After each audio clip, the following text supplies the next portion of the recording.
नमस्कार, मैं हूं मनोरंजन भारती और मैं हूं हरियाणा के रोहतक शहर में। मेरे साथ इस खास बुलेटिन में दिल्ली से जुड़ रहे हैं विकास भदौरिया। धन्यवाद मनोरंजन। आज हम डबल एंकर की भूमिका में इसलिए हैं क्योंकि हरियाणा ने हैट्रिक जमा दी है, वो भी डबल इंजन वाली। हाँ विकास, जहां आप खड़े हैं वहां 2014, 2019 और साल 2024 में लगातार 3 बार सरकार बनाकर बीजेपी ने हैट्रिक की पारी खेली है। मनोरंजन, जहां आप खड़े हैं वहां भी यही हुआ है, वहां पर भी हैट्रिक बनी है।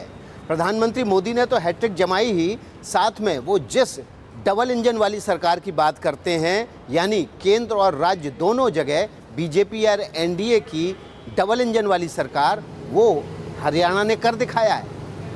जब जब केंद्र में बीजेपी की सरकार बनी है, हरियाणा में भी राज्य में बीजेपी सत्ता में आई है, यानी आप कह सकते हैं डबल इंजन की हैट्रिक सरकार। भारत माता की, ये भारत के संविधान की जीत है, भारत के लोकतंत्र की जीत है। इसे कहते हैं हैट्रिक। हरियाणा की जीत हमारी है। कहा तो एग्जिट पोल में बीजेपी को हरियाणा में 0 सन्नाटा बताया जा रहा था। मोदी जी को जय श्री राम। मोदी जी विकास करो। और कहा बीजेपी ने वहां जीत की हैट्रिक लगा दी। हम सब ने सुना है, जहां दूध दही का खाना, वैसा है अपना हरियाणा।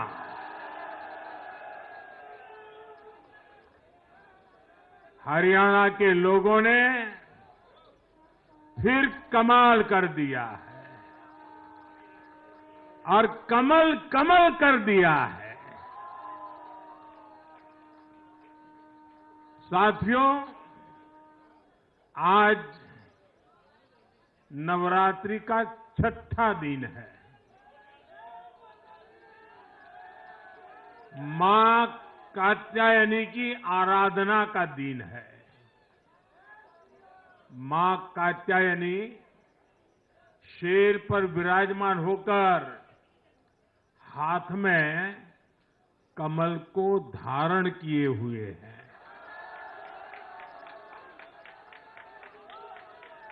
हम सभी को आशीर्वाद दे रही है। ऐसे पावन दिन हरियाणा में तीसरी बार लगातार कमल खिला है।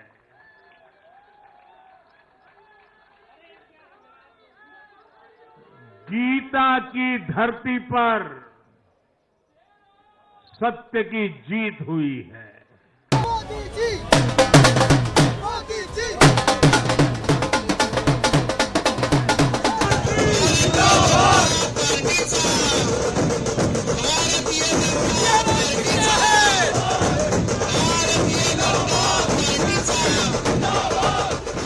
पिछले लोकसभा चुनाव में बीजेपी को जिन राज्यों में झटका मिला था, उनमें हरियाणा अहम था, क्योंकि 2014 में 10 में से 9 सीटें और 2019 में 10 में 10 सीटें जीतने वाली बीजेपी 2024 में 10 में 5 सीटों पर आ गई थी। इसीलिए ये सवाल उठ रहा था कि क्या बीजेपी हरियाणा में जीत की हैट्रिक लगा पाएगी? बीजेपी कहती थी क्यों नहीं लगाएगी, जरूर लगाएगी। अमूमन ये कहा जाता है कि जब आप 10 साल तक सत्ता में एक बार लगातार रह लें, तो तीसरी बार सत्ता में फिर से आना, हैट्रिक लगाना मुश्किल होता है, क्योंकि एक एंटी इनकम्बेंसी फैक्टर होता है। कोई एंटी आपको क्या लगता है कि आपके फेवर में क्या काम कर रहा है जो आप दावा कर रहे हैं कि आप 8 तारीख को फिर से सरकार? अखिलेश जी, एक काम नहीं है, हमारी एक बड़ी लंबी लिस्ट है जो हमने काम किए हैं, और उसी के दम के ऊपर लोग ये बात कह रहे हैं कि कांग्रेस में हम सुरक्षित नहीं हैं, हम तो भारतीय जनता पार्टी में ही सुरक्षित हैं।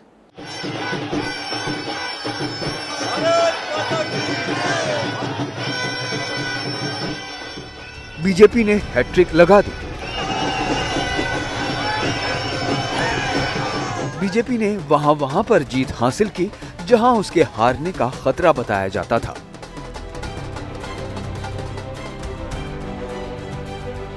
हरियाणा जाट बहुल राज्य है और कहा यह जा रहा था कि जाट बीजेपी से नाराज हैं। लेकिन चुनावी नतीजे और रुझान बताने लगे कि जाटों के गढ़ में बीजेपी ने विजय पताका फहरा दिया।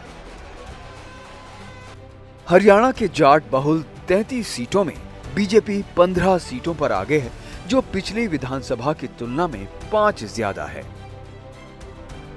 दरअसल 3 कृषि कानून, अग्निवीर और दिल्ली के पहलवानों के धरने को लेकर यह माना जा रहा था कि हरियाणा में अब की बार बीजेपी का रास्ता आसान नहीं है। लेकिन लोकसभा चुनावों की नाराजगी को प्रधानमंत्री मोदी की रणनीति ने प्रसन्नता में बदल दिया।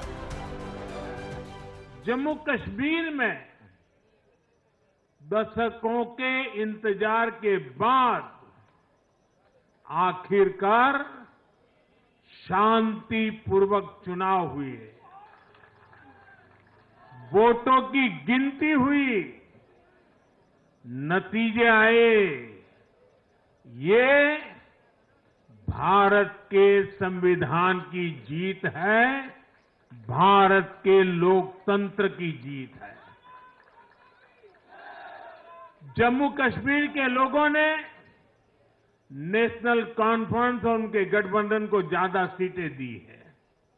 मैं उन्हें भी शुभकामनाएं देता हूं।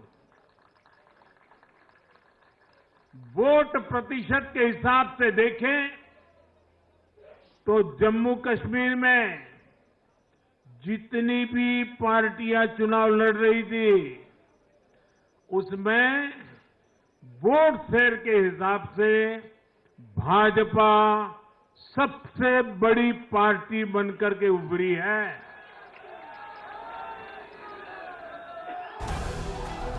अक्सर राजनेता कमजोर स्थिति का सही आकलन नहीं कर पाते हैं, लेकिन हालात बदतर हों उससे पहले ही उसे भांपकर कोर्स करेक्शन कर लेने में यानी रणनीति को सुधार लेने में मोदी का जोड़ नहीं, वो हरियाणा में दिखा। लोकसभा चुनाव के नतीजों को देखते हुए मोदी सरकार 23 प्रकार के फसलों को एमएसपी यानी अधिकतम समर्थन मूल्य के दायरे में ले आई। इससे किसानों की नाराजगी बहुत हद तक दूर हुई।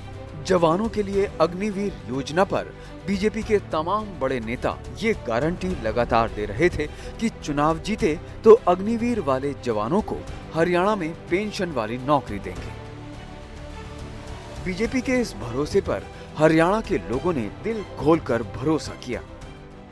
ये राहुल बाबा कहते हैं कि अग्निवीरों को इसलिए योजना लाए हैं कि सरकार उनको पेंशन वाली नौकरी नहीं देना चाहती। अग्निवीर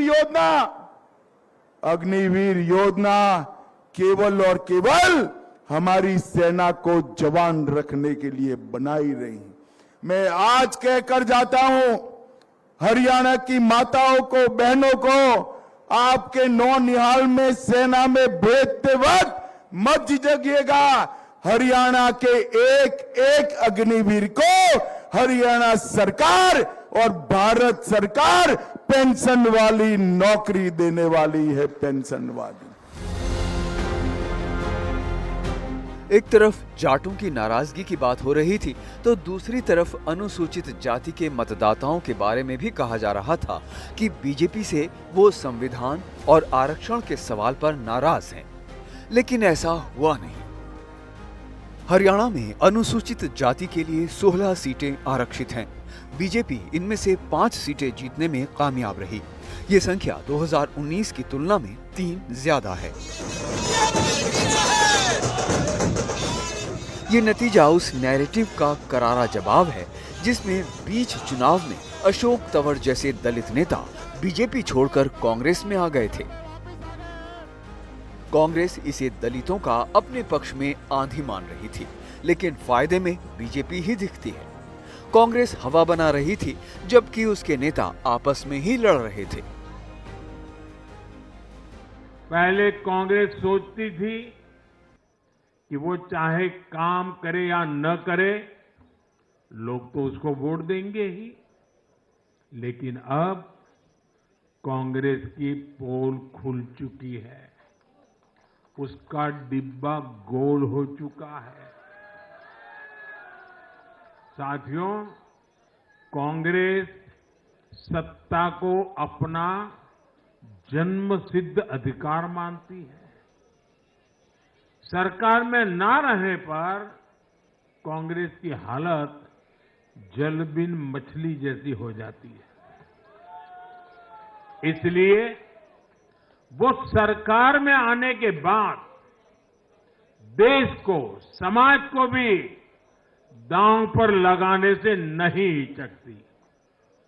आज पूरा देश देख रहा है कि कैसे कांग्रेस हमारे समाज में जाति का जहर फैलाने पर उतर आई है।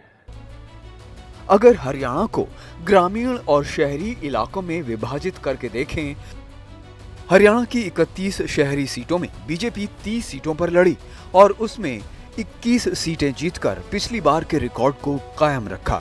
दूसरी तरफ ग्रामीण हरियाणा की 59 सीटों में बीजेपी ने 27 सीटें जीती, यानी पिछली बार की तुलना में 8 सीटें ज्यादा हैं। मोदी जी, मोदी जी। हरियाणा में अब तक किसी एक दल ने हैट्रिक नहीं लगाई थी, लेकिन प्रधानमंत्री मोदी के मार्गदर्शन में बीजेपी ने ये शानदार कामयाबी हासिल कर ली है।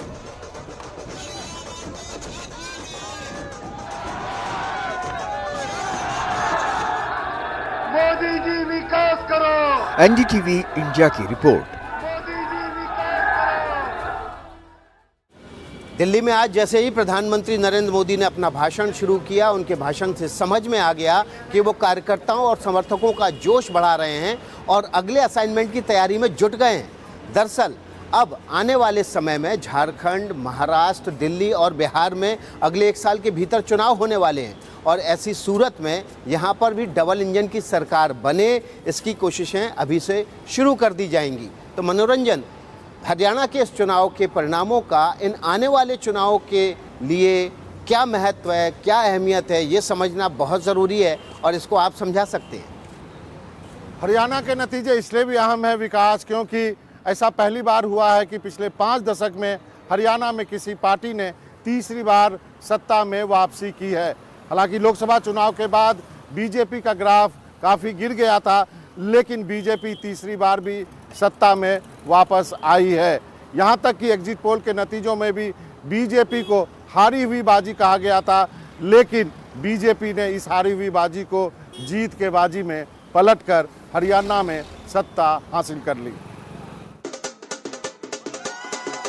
जहां दूध दही का खाना, वैसा है अपना हरियाणा। हरियाणा के लोगों ने फिर कमाल कर दिया और कमल कमल कर दिया है। जीत हरियाणा में हुई, लेकिन मंच सजा दिल्ली में। हरियाणा वाली हुंकार भरी गई और ये तय हुआ कि आने वाले दिनों में हरियाणा से बाहर भी कुरुक्षेत्र के कई मैदान सजेंगे। दूसरे राज्यों में भी चुनावी महाभारत की जबरदस्त रणभेरी बजेगी।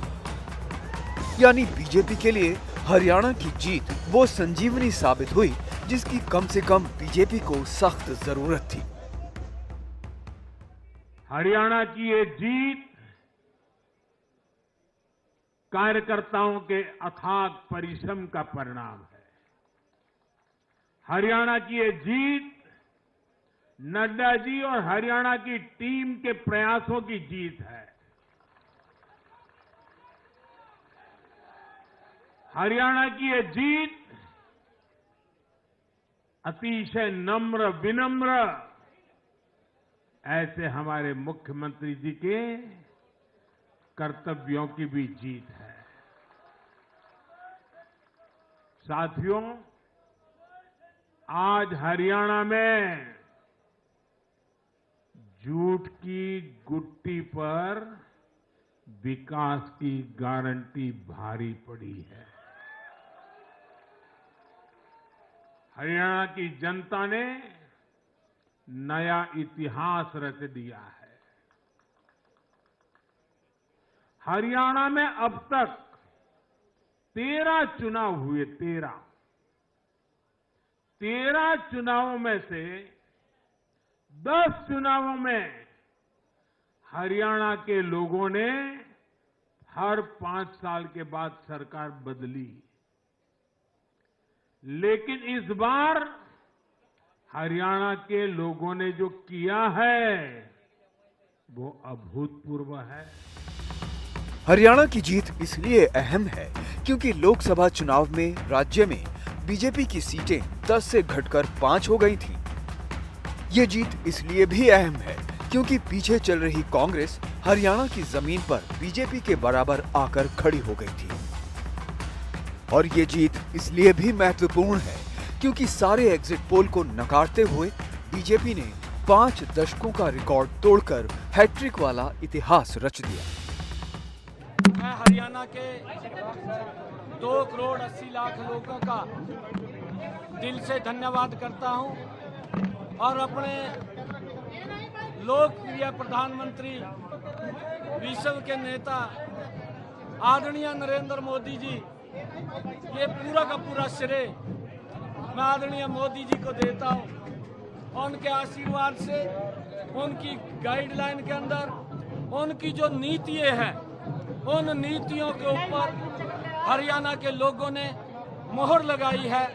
मैं हरियाणा की जनता का जहां दिल से धन्यवाद करता हूं, उनको प्रणाम करता हूं, वहीं आदरणीय प्रधानमंत्री जी के नेतृत्व में जो ये तीसरी बार हरियाणा की ऐतिहासिक जीत हुई है, इसके लिए भी मैं प्रधानमंत्री जी का धन्यवाद करता हूं। मैं अपनी उच्च लीडरशिप का धन्यवाद करता हूं।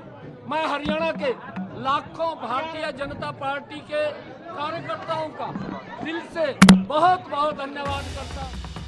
आज जब हम आपसे ये बात कह रहे हैं कि बीजेपी ने डबल हैट्रिक जमाई है और इस संदर्भ में केंद्र की मोदी सरकार के साथ साथ हरियाणा का भी जिक्र कर रहे हैं, तब ये तस्वीर खास हो जाती है। भजनलाल से लेकर बंसीलाल और देवीलाल तक प्रधानमंत्री मोदी का जुड़ाव हरियाणा के तीनों लाल से रहा, जो कि हरियाणा की राजनीति में शीर्ष पर रहे। मुख्यमंत्री और प्रधानमंत्री बनने से पहले नरेंद्र मोदी ने 1999 में हरियाणा चुनाव के प्रभारी की भी भूमिका निभाई। 25 साल पुरानी इस तस्वीर में देखिए, सोनीपत विधानसभा क्षेत्र के चुनाव में प्रचार के दौरान पीएम मोदी पार्टी के कार्यकर्ता की हैसियत से मंच पर बैठे दिख रहे हैं। हमने हरियाणा के 3 लालों का जिक्र तो पहले ही किया, भजनलाल से लेकर बंसीलाल और देवीलाल तक। प्रधानमंत्री मोदी के ताल्लुक सबके साथ रहे। चौथे लाल हैं मनोहर लाल। जब हम डबल इंजन की हैट्रिक कह रहे हैं तो उसमें मनोहर लाल का अहम योगदान है। लगातार एक झूठ बोलने का, भ्रम फैलाने का काम कर रहे थे। जनता ने कांग्रेस की बात को नकारा, भारतीय जनता पार्टी की बात को उन्होंने सराहा, स्वीकार किया। और मैं समझता हूं कि एक जनता ने एक ऐसा संदेश दिया है कि मोदी जी के जो सरकार की नीतियां हैं, मोदी जी की जो उपलब्धियां हैं, जो हमारा काम करने का तरीका है, कार्यपद्धति का, वो जनता के ऊपर असर कर रहा था। और जनता ने उसका प्रत्युत्तर में भारतीय जनता पार्टी की हरियाणा में तीसरी बार सरकार बनाई है। और ये अपने आप में एक रिकॉर्ड बना है कि हरियाणा में आज तक किसी भी पार्टी की लगातार तीसरी बार सरकार नहीं बनी थी। पहली बार भारतीय जनता पार्टी ने हरियाणा में लगातार तीसरी बार सरकार बनाई। तो हरियाणा में अभी जो पार्लियामेंट के इलेक्शन हुए तो ये प्रचारित किया गया कि बीजेपी की बजाय कांग्रेस क्लीन स्वीप करेगी, 10 की 10 सीटें जीतेगी। हमने 5 सीटें जीती, लेकिन 5 सीटों का एनालिसिस ये था कि हमने 44 सेगमेंट पे लीड किया था असेंबली वाइज, यदि उसको एनालिसिस करेंगे, और 37 पर हम लोग रनर अप थे। ये एक इंडिकेशन था कि तमाम जो आपने जिक्र किया, तमाम आंदोलनों का जिक्र किया, उसके जो नैरेटिव्स चलाए गए, संविधान को, आरक्षण को लेके जो भ्रम फैलाया गया, उसके बावजूद भी बीजेपी यदि वहाँ पे 44 सेगमेंट पे लीड कर रही, इतनी प्रतिकूलता के बाद, तो ये इंडिकेशन था कि हम हरियाणा में परफॉर्म करेंगे। उसके बाद जो आगे जो चीज़ें हुई हैं, हरियाणा का जो खुद का पार्टी का जो स्ट्रक्चर है कांग्रेस पार्टी का, बिखरा हुआ था। ये तक तय नहीं कर पाए कि उनका लीडर कौन होगा। आपको लगता है कि बहुत ज्यादा कंटेंडर्स थे चीफ मिनिस्टर के लिए, वो उनके खिलाफ गया? हाँ, डेफिनेटली वो डिवाइडेड हाउस तो था ही था, क्योंकि उसमें ये तय नहीं कर पाए थे हुड्डा होंगे, सैलजा होंगी, सुरजेवाला होंगे। सर क्या बता सकते हैं, इसमें बहुत सारी वजह रही हैं कि कांग्रेस में कोई ना कोई कह सकते हैं भाई अंदरूनी जो इनकी छोटी मोटी गलतियां थी वो हो सकती हैं, भाई किसी की सोच में फ़र्क हो सकता है। मशीनों में गड़बड़ है, मशीनों में गड़बड़, मशीनों में गड़बड़ नहीं और गणेश नहीं है। हमारी इतनी मेहनत किसी ने कर नहीं रखी भाई साहब, इतनी मेहनत हरियाणा में कार्यकर्ताओं ने करी है, हर वर्ग ने जो मेहनत करी है इतनी मेहनत कभी नहीं हुई है। लेकिन मुझे तो ये लग रहा है कि ये 2 सीटें जो 50,000 की लीड थी वहाँ 5,000 लीड दिखा रहे हैं। ये तो इलेक्शन कमीशन की और ये मैं तो कहूँगा ईवीएम की भूमिका संदिग्ध में आ चुकी है। हम एक्सेप्ट नहीं करते इसको, मैं तो एक्सेप्ट नहीं करता इसको। आप बताएं जनाब एक बात बताओ, सन 47 में झगड़ा क्यों हुआ? सन 47 में झगड़ा क्यों हुआ बताओ आप? सन 47 में हुआ ना। इसी तरह से ये पाप छा गया है और पृथ्वी से बेदखल का आधा कि दुनिया भड़केगी, लाठी खुड़केगी, धरती का लाल लाल रंग होगा। लेकिन ताऊ इतना अच्छा मौका था कांग्रेस के पास, हाँ कहाँ गलती हुई? बस इसीलिए ये बात बताई मैंने। Thank you. आपको क्या लगता है कहाँ पे गलती हुई है? भाई साहब गलती का तो कुछ नहीं कह सकते, जनता पता नहीं क्या हुआ, हमें तो आज ये आस ही नहीं थी भाई, आस ही नहीं थी बिल्कुल।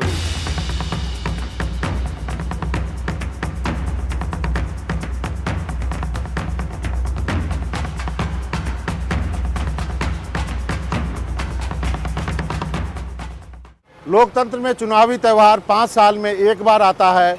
जीतने वालों के लिए सफलता बनाए रखना एक चुनौती से कम नहीं, लेकिन हारने वालों के लिए मंथन करना जरूरी हो जाता है।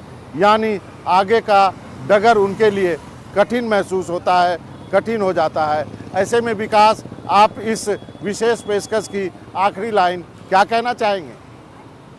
आप बिल्कुल सही कह रहे हैं मनोरंजन। लोकतंत्र में जनता ही जनार्दन होती है और सबसे समझदार भी होती है। उसके पास हर ताले की चाबी होती है और उसके हाथ में हर ताला होता है जिसकी चाबी भी उसी के पास है। इस खास बुलेटिन में मेरे साथ और मनोरंजन भारती के साथ इतना ही। आगे भी खबरों का सिलसिला लगातार जारी है।